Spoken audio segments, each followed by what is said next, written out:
Today we're gonna show you 2022 Lamborghini Sian exterior and interior details and review, and explain the details of the car. We hope you guys enjoy it. Please don't forget to subscribe for more videos. Thanks for watching.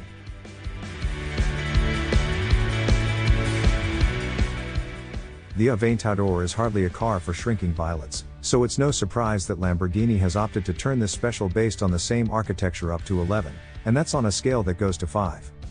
The Sian FKP37 sits on the same floor pan and is powered by the same glorious naturally aspirated engine, but it gets bespoke bodywork and pioneering technology in the form of a supercapacitor hybrid system.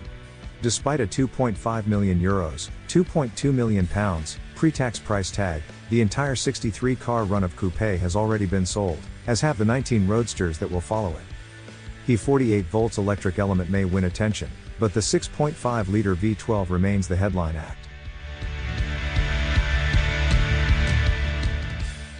This is basically the same engine that powers the mighty Aventador SVJ but with a slight boost in output, taking peak power to a claimed 774 bhp at 8,500 revolutions per minute, the highest yet for a road-going Lamborghini.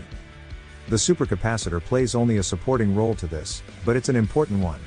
It can add up to 33 bhp at up to 81 miles per hour through an electric motor integrated into the gearbox. Unlike its plug-in hybrid rival, the Ferrari SF90 Stradale, the Sian can't run under electric power alone, but its supercapacitor is much more powerful than a conventional battery would be.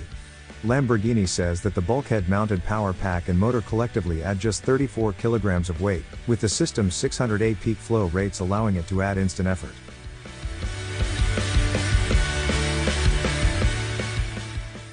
We're told the Sian's in-gear times are up to 10% quicker than those of the Aventador SVJ. An equally important role is using electric motor torque to fill some of the gaps in the automated single-clutch transmission's changes. The design of the Sians is jaw-slackening, looking like a virtual rendering come to life. The combination of width and wedginess pays obvious homage to Marcello Gandini's Countach of 1974, as do details such as the louvered engine cover. The front features Y-shaped daytime running lights inspired by those of the 2017 Terzo Millennio concept.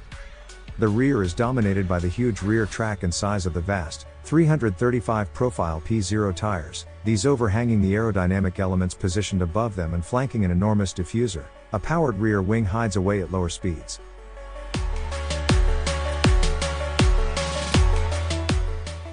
Six hexagonal taillight elements seem to hang, surrounded by space, and above them the rear deck incorporates active cooling flaps that open automatically. Lamborghini's plans for a drive in one of the more scenic parts of Italy were stymied by pandemic-related restrictions, so my drive came in the considerably less exotic environment of Bedfordshire's Millbrook Proving Ground on a rainy afternoon. Not that the Sian needs a glamorous background to feel special. Its cabin shares most of the Aventador's architecture but has plusher materials and a new, portrait-orientated central touchscreen. It also shares its lesser sister's shortage of headroom, with the limited space allowed by the fixed buckets beneath the Alcantara headlining making me glad not to be wearing a helmet.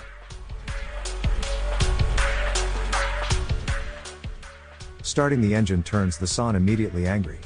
This isn't one of those new-age hybrid supercars that's capable of silent running, rather one that lives to celebrate the savagery of its rev-happy V12.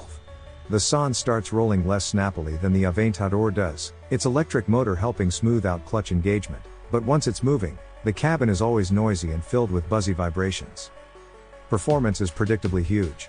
Slight electrical help can be detected in higher gears and at lower revs, but giving the V12 its head removes any sense of the motor assisting.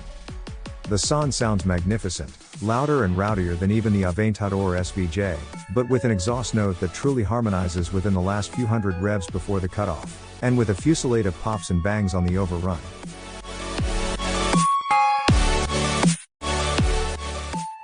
Being limited to 130 miles per hour in the wet on Millbrook's 2-mile bowl felt cruelly slow. Yet when asked to deal with multiple laps of the tight, cresty hill route, a not quite simulacrum of the real world, the Sian felt much less at home. Its combination of huge width and poor visibility would make a much bigger road feel narrow, and although the Sian proved itself to have copious grip, there was little chance to push hard in the sodden conditions. There was even the very un-hypercar sensation of understeer in the slower corners, where the challenge of turning the Sian's mass was most obvious, even with the help of standard rear-wheel steering.